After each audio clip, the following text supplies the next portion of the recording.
brojke i iz Severne Makedonije idemo u naš studio u Skoplje.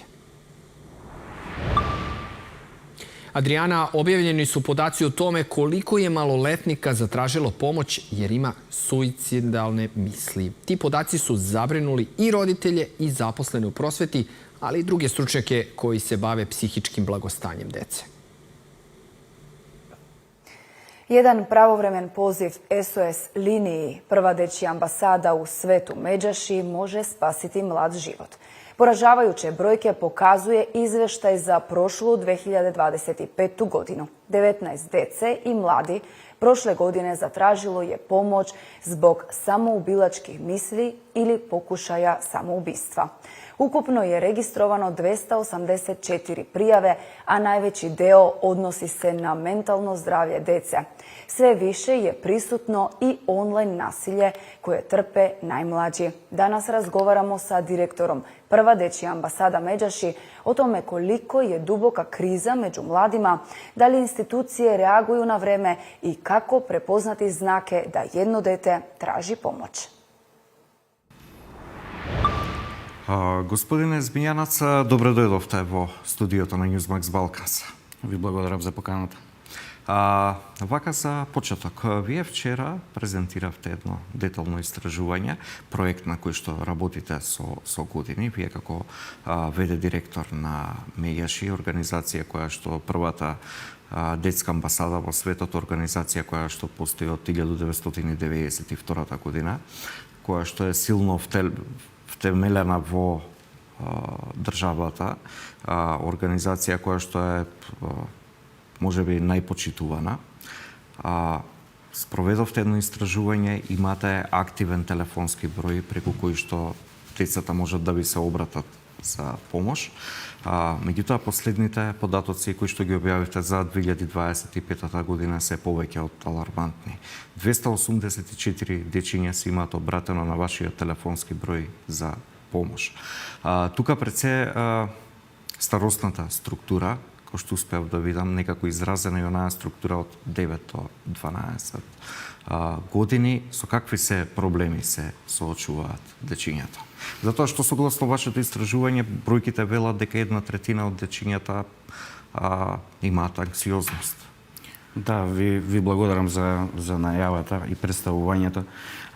На 18 мај вчера беше одржана пресконференцијата на SOS линијата за деца и млади Ало Бушевко.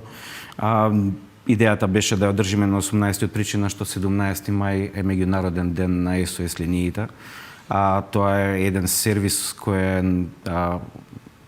овозможен, тоест сервис кој овозможува поддршка на децата за секаков тип на проблеми со кои што се соочуваат. Да, загрижувачки податоци и бројки има. Проблемите со менталното здравје се тоа што нас посебно не загрижува. Во последните наоди, тоест во наодите од извештајот на SOS линијата за 2025 година, забележуваме 83 дојави, односно случаи, каде што деца се соочуваат со посериозни проблеми во однос на менталното здравје. Тоа што најмногу заслужува, што најмногу загрижува од оваа категорија се 19 дојави на деца со суицидни мисли. За разлика од претходни години, можев да направам анализа каква е тенденцијата на дали се зголемува или намалуваат овој тип на проблеми. За жал, скоро дупло е зголемена бројката на деца кои што имаат суицидни мисли.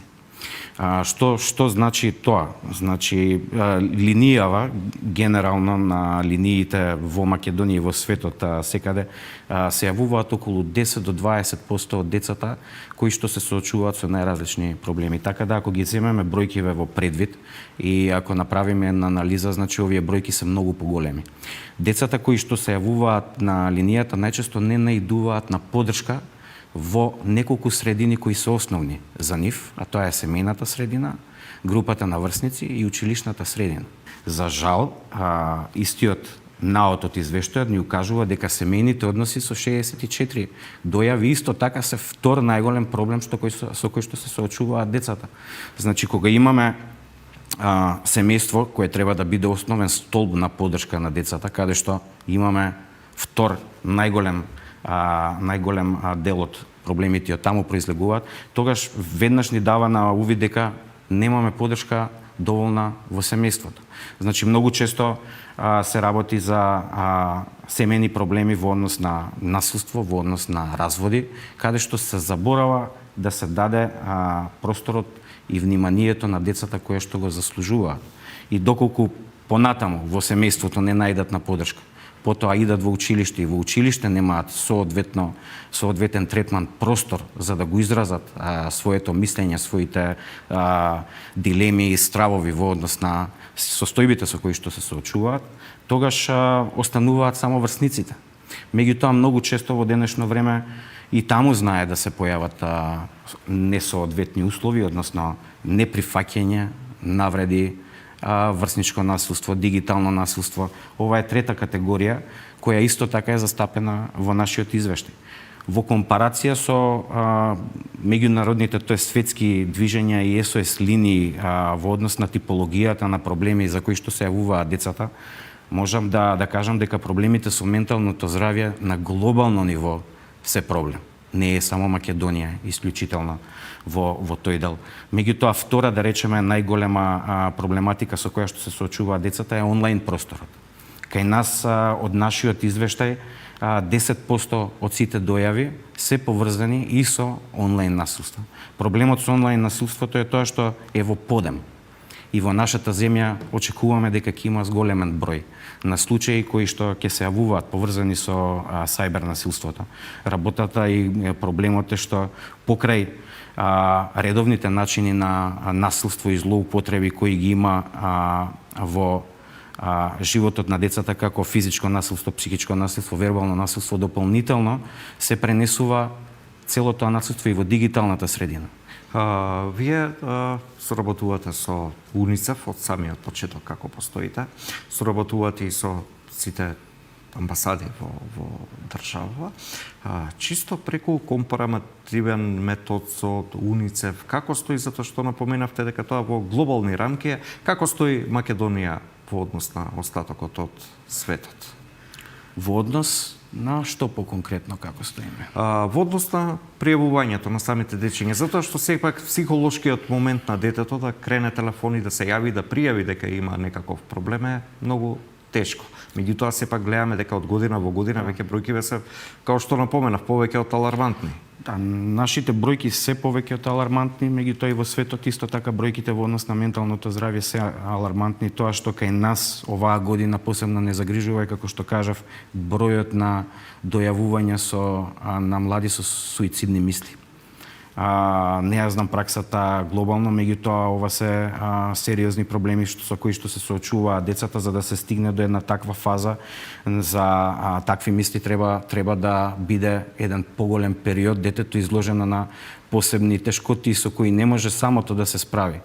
Значи, тоа е состојба на депресија, анксиозност која траела подолго време, за да се стигне до една таква фаза на суицидни мисли. И за да се јави на самата линија, треба да не најде на поддршка претходно ниту во домот, ниту во училиштето, ниту во меѓуврсниците.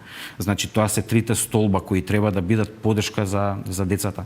Доколку во домот не се најде, треба некој во училиштето да ги препознае знаците кои ги дава детето, ученикот, во однос на неговата благосостојба. Значи, имаме многу начини, доколку сакаме и се потрудиме да ги увидиме како знаци кои ги даваат децата, пошто може да се организира тимот во училиштето кој е одговорен за вакви ситуации, соодветно да одговори. Значи, има начини на кои стручната служба би требало да стапи во контакт со родителите. Меѓутоа, многу често и стручните служби имаат проблем во обезбедување на родителите. Во денешно време знаеме примери каде што дури после писмено обраќање до некои семејства не успеваат да ги обезбедат родителите во училиште. И додека не ни функционира таа соработка меѓу училиштата и семејствата, имаме многу сериозен проблем во однос на добросостојбата на децата. Значи, не може да се најде на решение кога нема комуникација, нема соработка, кога имаме криза во семејството, имаме служба која не ја извршува својата задача на ниво на кое би требало, тогаш ова е тоа што може да ни се случи и овие податоци кои ги имаме преку извештајот се на некој начин слика на тоа што и во нашето општество се случува. Значи во однос на втората категорија семејни односи знаеме што се случуваше претходно во однос на семејствата, колку имаше семејно насилство во последниот период. Исто така тоа што го следиме во однос на врсничкото насилство. Сето тоа е пресликано во извештајот од 2025 година кој се погоди да го презентираме баш во ситуации кога е зголемен значително бројот и на врсничко насилство и на семејно насилство. Мора да се работи како во однос на семејството, родителите да ја преземат нивната одговорност. Ја тоа го спомнувам цело време дека мора одговорноста да се сподели. Не можеме да гледаме изолирано и да бараме кривец во еден од овие три столба кои што ги напоменав. Едноставно децата не растат изолирано во една средина, растат во повеќе средини каде што имаме лица кои би можеле да преземат одговорност и би требало да преземат одговорност за добро состојбата на децата. Така да секој од улогите кои ги имаат родителите во семејството, наставниот кадар во училиштата и секако врсниците во друштвото треба да преземе одговорност. Тој пример кој го презентираше операторката на линијата на пресконференцијата станува збор за меѓуврсничка подршка. Значи тоа е прекрасен пример каде што дете кое не било разбрано во домот, не бил случајот проследен и не бил направен увид во училиштето, врсникот, другарот е тој што се јавува на линијата и посочува за сериозноста на проблемот. Господине Змијанац, ви благодарам за одвоеното време. Ви благодарам и вам.